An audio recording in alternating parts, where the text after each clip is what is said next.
नमस्कार दोस्तों, आप सभी का विश्व भारती चैनल में बहुत बहुत स्वागत है। दोस्तों, कुछ दिन पहले ही हमने अपने चैनल पर वीडियो बनाया था जिसका विषय था पनामा पैराडाइज और पेंडोरा के पेपर लीक। अब ये जो मसला है, ये 2016 में कुछ पेपर्स लीक हुए थे। ये बताया जा रहा है कि एक ICIJ यानी international consortium of investigative journalist, इनका एक ग्रुप है जो कि बताया जा रहा है कि वॉशिंगटन के एक मोसैक फोंसेका लीगल फर्म है, उनसे संबंधित है, जो कि बेसिकली ये लोग पनामा से संबंधित है। और ये जो पनामा की लीगल फर्म है, इनके द्वारा ये पेपर लीक कराए गए थे, इस तरह की संभावना बताई जा रही है। उसमें आया हुआ है ऐश्वर्या राय का नाम, और ये ऐश्वर्या राय, जी हाँ, ये यही है, वही है। आपको याद होगा जब ये बॉलीवुड पर नारकोटिक्स कंट्रोल ब्यूरो की कार्रवाई चल रही थी, खास करके सुशांत सिंह राजपूत के विषय में, तो उस समय जो एक सांसद हैं जया बच्चन, थाली में छेद वाला जो डायलॉग उन्होंने मारा था संसद के अंदर, यदि जहां कहीं देश का नुकसान होता हो या फिर देश के खिलाफ कोई काम करता हो और अपना खुद का स्वार्थ या खुद का फायदा देखता हो, देश के हित को नजरअंदाज करके, यानी देश के खिलाफ, संविधान के खिलाफ, देश की जनता के खिलाफ वो काम हुआ, वो सभी इस तरह के काम ऐसे लोगों को, ऐसे बॉलीवुड के ऐसे लोगों को ये नापसंद आते हैं। आज कल भी राज्यसभा में उन्होंने अनाप शनाप बातें कर दी, और क्योंकि उनके बहू का नाम इसमें आया। उनकी लगभग कल 6 से 7 घंटे जांच की एनफोर्समेंट डायरेक्टोरेट ने। मामला क्या है वो हम आपको पूरा बताने जा रहे हैं। देखिए, ये जो पूरा बैकग्राउंड है इसका, उसमें ये बताया जा रहा है कि 20,353 करोड़ का ये मामला है कुल मिलाकर के, जिसमें कई सारे लोग हैं, सिर्फ ऐश्वर्या राय बच्चन नहीं है। और उसमें से ये बताया जा रहा है कि 930 व्यक्ति या संगठन मिलके ऐसे कुल 930 भारतीय लोग बताए जा रहे हैं, और जिसमें से 154 करोड़ रिकवर किए जा चुके हैं। और जो 52 क्रिमिनल केसेस की प्रोसिक्यूशन की लॉन्च हो चुकी है, ऐसे केस फाइल किए जा चुके हैं। और ये जो कानून के तहत ये पूरी कार्रवाई हो रही है, ये कानून के तहत कार्रवाई करनी नहीं चाहिए, इस तरह का स्टैंड कुछ सांसद लेते हैं।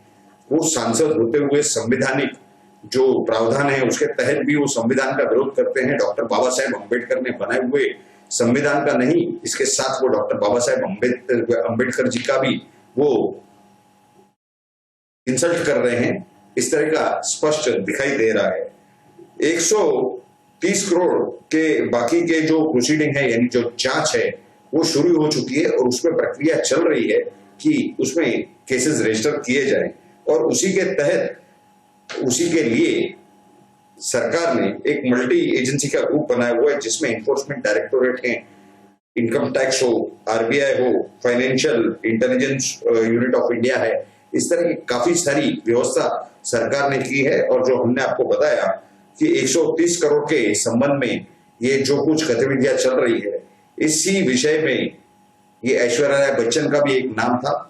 अब उनके बारे में कुछ जानकारी आ रही थी। 2005 में उन्होंने जो ब्रिटिश वर्जिन आइलैंड्स है, वहां पर एक कंपनी की मालिक हो रही हैं 2005 से 2008 तक, और उस विषय में उन्होंने बिना सरकार के कंसेंट के, यानी मर्जी के, और बिना रिजर्व बैंक के जानकारी के क्या ये व्यवहार किया है या क्या हुआ है, इसी की जांच ईडी कर रही है।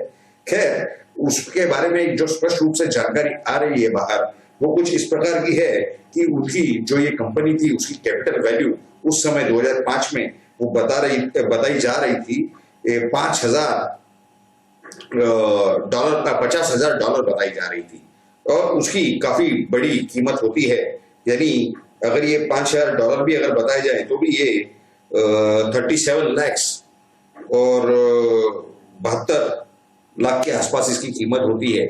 और इसकी जो बेचा गया, यानी 50,000 अगर आप पकड़ेंगे तो वो तो और भी कीमत कहीं ज्यादा हो गई। 5,000 में इसको बेचा गया, यानी ये बहुत ही कम कीमत में इसे बेचा गया।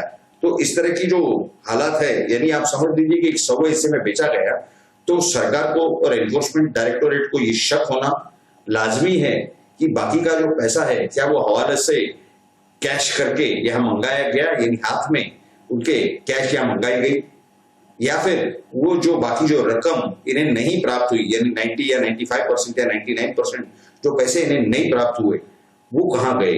क्या वो कैश के स्वरूप में इन्हें हवाले के द्वारा पहुंचाए गए, या क्या हुआ नहीं हुआ? इसकी जांच एनफोर्समेंट डायरेक्टोरेट कर रही है। जहां इसकी कीमत $50,000 थी, उसे $5,000 में इन्होंने बेच दिया है। अभी आप बताइए कि ये जो व्यवहार था, ये क्या देश के हित में व्यवहार इस तरह से किया गया, या फिर भारत की सरकार को, रिजर्व बैंक ऑफ इंडिया को, एनफोर्समेंट डायरेक्टोरेट हो, फाइनेंशियल इंटेलिजेंस यूनिट हो, फाइनेंस मिनिस्ट्री हो, इन सभी को अंधेरे में रखा गया? तो जो पैसा भारत की तिजोरी में नहीं पहुंच पाया और भारत की सरकार के खर्चे के लिए जो जरूरी था पहुंचना, वो नहीं पहुंचा, उसी वजह से देश में टैक्स बढ़े। वो टैक्स भारत की जनता से वसूल किए गए। भारत की तिजोरी से गद्दारी करना यानी भारत की जनता के साथ गद्दारी करना है। भारत के संविधान में स्पष्ट रूप से लिखा हुआ है कि we the people of India accept this constitution, यानी हम इस संविधान को अपना भारत का संविधान मानते हैं अपने भारत के लिए। तो अगर इस देश की मालिक इसकी जनता है और अगर उसके हित में, देश के हित के खिलाफ, भारत की जनता के हित के खिलाफ अगर कोई भी काम होता है, तो क्या उसे देशद्रोह कहलाना चाहिए या उसे देशभक्ति कहना चाहिए? ये सब और सिर्फ आप ही तय कर सकते हैं। इस वीडियो को आप जरूर भारत के हर नागरिक तक शेयर कीजिए ताकि इस सवाल का जवाब हमें भी प्राप्त हो। जरूर आपकी राय नीचे कमेंट बॉक्स में लिख करके आप हमें बताइए, और अगर आपको आज का ये कंटेंट अच्छा लगा हो इस वीडियो का, तो जरूर इसे लाइक कीजिए, और अगर आप पहली बार हमारे चैनल पर आए हैं तो इसे जल्द से जल्द सब्सक्राइब कीजिए, और सब्सक्राइब बटन के बाजू में जो बेल आइकन का लिंक दिया हुआ है उस पर क्लिक करके ऑल नोटिफिकेशन यानी सभी नोटिफिकेशन को ऑन कर दीजिए, ताकि आपको हमारे हर एपिसोड और हर वीडियो की नोटिफिकेशन सबसे पहले प्राप्त हो और आप सबसे पहले हमारा वीडियो देख करके सही सही जानकारी प्राप्त कर सके। आप सभी लोगों ने इस वीडियो को पूरा अंत तक देखा, इसके लिए आप सभी का बहुत बहुत धन्यवाद। भारत माता की जय। जय हिंद।